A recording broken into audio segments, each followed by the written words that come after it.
Oke guys, gue sedikit mau cerita tentang pengalaman gue kemarin naik gunung ke Gunung Lawu. Sesuai dengan judulnya, ini adalah pengalaman bisnis gue di Gunung Lawu.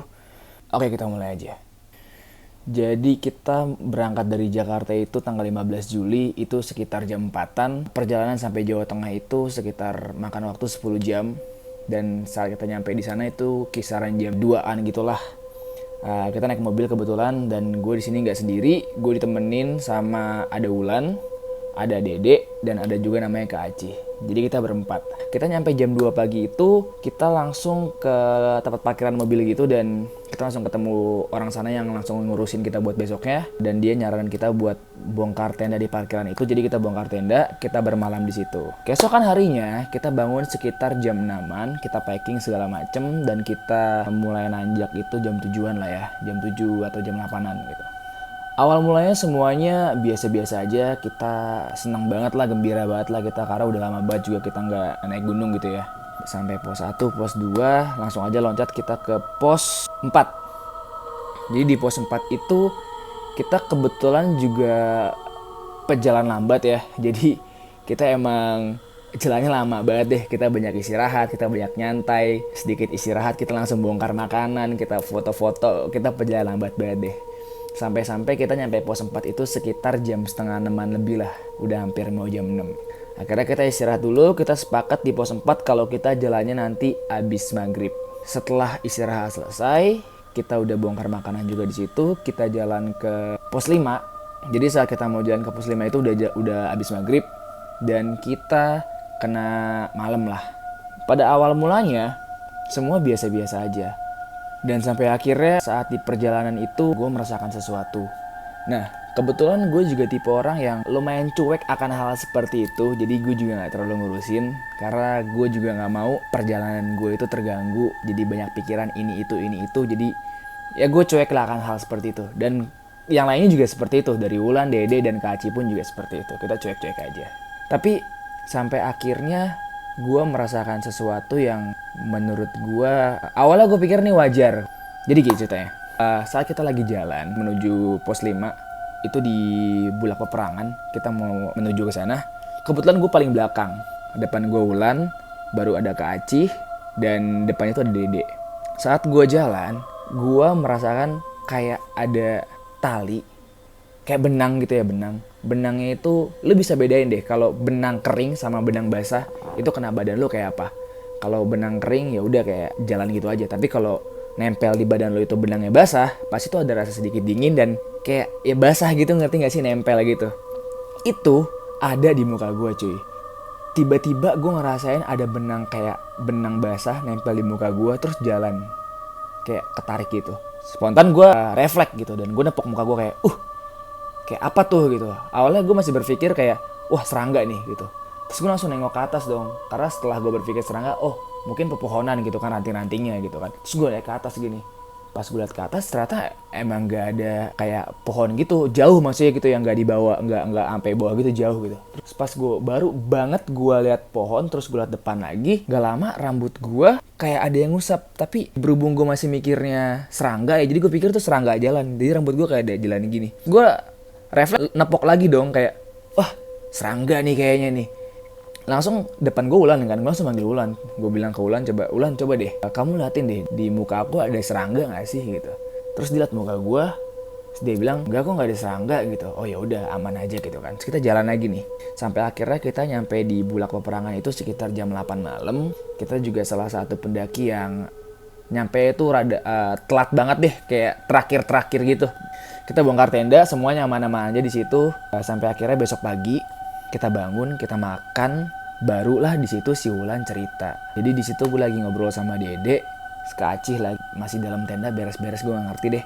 Kita lagi di luar, si Wulan cerita kalau ternyata semalam waktu gue manggil dia dan gue suruh dia lihat muka gue, dia tuh melihat sesuatu.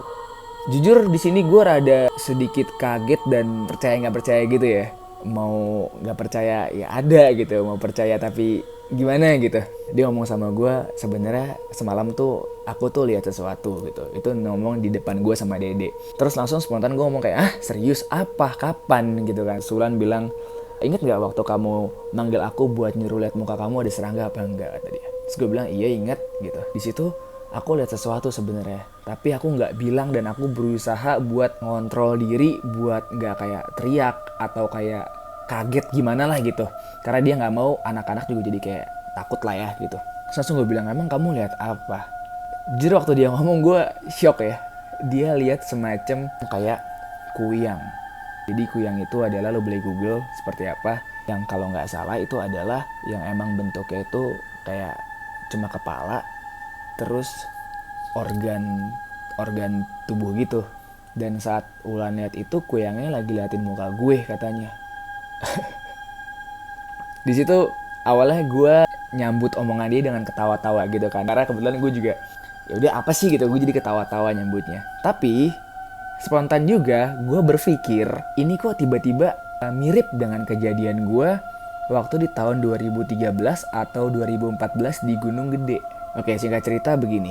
Dulu 2013 atau 2014 gue lupa ya. Jadi gue naik gunung itu sekitar 12 orangan. Nah dari 12 orang itu yang pernah naik gunung cuma 3 orang. Termasuk gue dan temen gue 2 orangnya.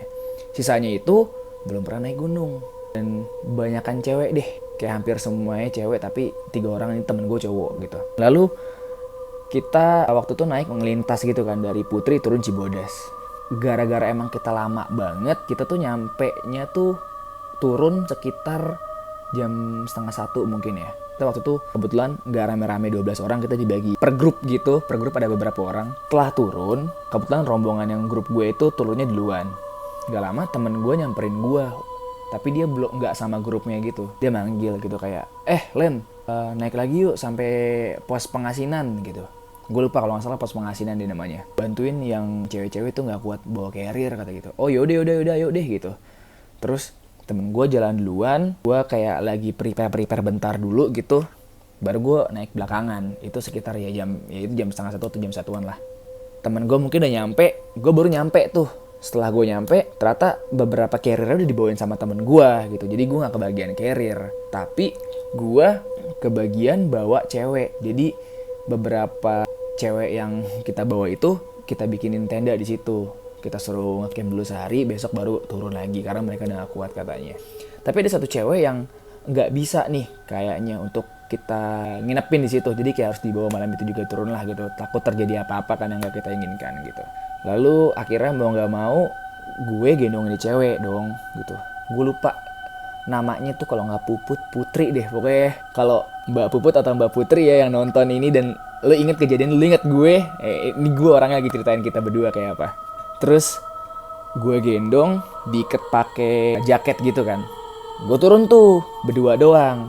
Karena saya temen gue turun duluan bawa carrier, yang satu ya ngurusin yang di situ kan. Jadi gue turun berdua doang sekitar berarti jam 1:30 mungkin ya. Kali ya jam 1:30 gitu. 1:30 atau jam 2-an. Kan trek tuh sepi banget. Gue turun sampai gue lewat Telaga Biru. Setelah gue lewat Telaga Biru, awalnya gue udah merasa aneh gitu deh. Gue nggak tahu ini apa pikiran gue doang atau emang beneran ada. Itu ada yang kayak gituin gue. Tapi di situ gue masih positif, mungkin kayak enggak lah gitu kan. Karena gue jalan lagi. Nah kebetulan si Mbak Puput atau Mbak Putri ini tidur gitu loh, karena udah tepar banget mungkin ya. Terus gue berusaha berpikir positif. Gue jalan cepet sampai di depan lagi tuh ada batu gitu ya. Gue inget banget tuh batunya tuh kayak entah setinggi paha gue lah. Terus gue bangun ini si Mbak Puput ini, gue bilang, Mbak bangun bentar ya Mbak, kita istirahat dulu Mbak, saya capek gue gituin kan. Terus si Mbak Puputnya ini gue dudukin di batu. Gue nengok dia dong langsung gini kan, karena dia kan habis duduk belakang. Terus pas gue nengok dia lihat gue, dia teriak-teriak sembari narik-narik gue, dia teriak astagfirullahaladzim, ayo mas jalan segala macam. Gue panik dong cuy, asli. Lu bayangin, lu di gunung ya, sekitar jam 2-an, gak ada pendaki lewat, lu cuma berdua doang, begitu, waduh, asli.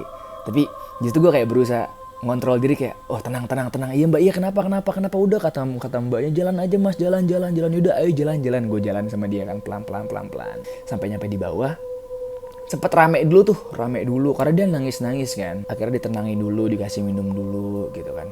Terus kayak ditanya-tanya lah kayaknya sama beberapa warga situ kayaknya yang emang ngurusin di situ gitu. Kebetulan gue dipanggil karena waktu itu emang dia sama gue kan.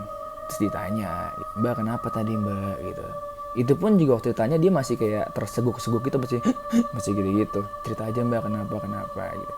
Waktu dia duduk dan waktu dia lihat gue, di situ dia lihat ada muka juga di pundak gue. Coba lu bayangin jadi gue, lu dengar ceritanya Wulan, tiba-tiba lu keinget sama kejadian yang bahkan ini sama. Gimana deh, coba deh lu bayangin jadi gue. Gimana nggak panik ya gue langsung di situ. Tapi waktu di kejadian di Gunung Gede itu si Mbak Puputnya ini nggak bisa menjelaskan kalau yang dilihat itu seperti apa gitu. Cuman yang dia bisa lihat cuma ya muka doang gitu loh. Karena mungkin waktu dia lihat dia langsung kayak tutup muka gitu deh, ketakutan. Oke, lanjut lagi ke Gunung Lawu. Oh ya, sebelumnya buat teman-teman mungkin yang tahu atau yang mungkin bisa atau mungkin yang bisa apa ya memberi penjelasan ke gue kalau ada apa sih gitu sebenarnya, ada apa sih sama gue atau ada sesuatu apa sih gitu, mungkin lo bisa bantu gue di kolom komen ini, karena seperti yang gue ceritain tadi ya menurut gue ini cukup nyambung aja sama yang kejadian sebelumnya. Lalu waktu kita di Gunung Lawu kita turun tuh ya, itu kita dari Bulak Peperangan itu sekitar jam 3 atau jam 4 lah kayaknya. Terus kita turun dari pos 5, 4, 3. Kita tuh kena malam itu di pos 3 apa 4 ya. Ya kalau nggak 3, 4 ya kita kena malamnya maksudnya udah kena gelapnya ya, gue lupa di 3 atau di 4 gitu, gue lupa. Sebenarnya ya di situ saat kita perjalanan mau ke pos 2 juga, ke pos 1 juga, gue tuh udah berpikir kayak kok lama banget ya gitu. Apakah emang selama ini gitu, ataukah emang yang gue udah berpikir aneh kayak aduh apa diputerin kali ya gitu. Gue udah sempat berpikir gitu juga, cuman gue kayak enggak lah emang belum nyampe aja gitu. Terus beberapa kali gue ngedengar suara pendaki di belakang. Jadi berhubung kita perjalanan lambat, jadi kalau gue lihat ada pendaki, gue bilang dulu sama yang lain ada pendaki nih gitu, dan yang lain stop dulu gitu. Jadi kita biarin pendaki lewatin kita dulu gitu. Sampai beberapa pendaki lewatin kita, akhirnya kita ternyata menjadi salah satu pendaki yang turunnya paling akhir lah. Jadi sebelumnya ada suara, gue lihat, ada lampu nih di belakang, ada orang, makin lama makin deket lewatin kita. Ada suara lagi, ada lampu, orang lagi gitu kan, makin lama makin deket lewatin kita. Sampai di mana di titik ada satu suara lagi, terus gue lihat ke belakang, tapi nggak ada orang, nggak ada lampu. Makanya gue nggak bilang ke anak-anak kayak ada orang nih, nggak, karena gue merasa nggak ada orang nih. Karena di situ pun gue udah berpikir aneh gitu, waduh ada suara tapi nggak ada orangnya nih. Takutnya kalau gue ngomong ke anak-anak jadi takut apa gimana lah ya gitu. Jadi ya udahlah, santai-santai aja gitu. Tapi gue dengar tuh berkali-kali, bisa 3 kali ya gue denger.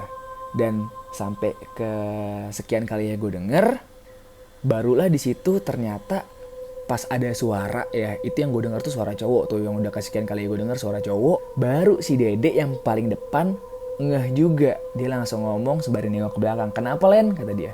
Terus gue bilang, enggak deh, nggak apa-apa kok, nggak apa-apa. Dalam hati gue, si Dede berarti denger juga nih apa yang gue denger gitu kan. Udah akhirnya kita singkat cerita kita jalan lagi sampai akhirnya kita udah nyampe di base camp lah di bawah. Di situ baru gue cerita. Tadi gue tanya sama Dede, lu tadi kenapa Dek lu nengok ke gue nanya kenapa Len gitu. Dede bilang, ya lu tadi ngomong apa gitu. Terus dalam hati gue nggak ada ngomong apa-apa, dan gue ngomong juga ke Dede, gue nggak ngomong apa-apa Dek gitu. Di situ gue langsung jujur, di situ gue ngomong gitu apa yang gue rasain tadi gitu, dari yang gue dengar suara orang berkali-kali gitu sampai akhirnya gue dengar dan Dede denger pun gue ngomong sama Dede kalau tadi gue juga dengar suara gitu, suara cowok gitu, tapi itu bukan gue yang ngomong gitu. Nah mungkin karena Dede posisinya paling depan, jadi yang Dede itu ngomong gue padahal bukan gue. Nah ternyata saat gue dengar itu Dede juga dengar, si Wulan pun juga dengar. Di situ Wulan juga ngomong gitu sama kita kalau kata dia juga dengar, tapi Kak Acih nggak dengar. Jadi yang dengar kita bertiga, gua, Wulan, dan Dede. Ya gua sih, ya siapa sih yang nggak percaya ada suatu hal seperti itu ya, pasti ada gitu. Apalagi di gunung gitu kan, yang bisa dibilang ya tempatnya lah gitu. Cuman ini cukup menarik aja ceritanya untuk gua ceritakan, karena dari kapan tahu gue pengen banget meluapkan suatu hal yang gue rasakan gitu. Ada banyak banget, tapi nanti mungkin di next videonya gue bakal ceritain lagi. Pengalaman gue di Gunung Lawu ini cukup sangat berkesan, karena kenapa?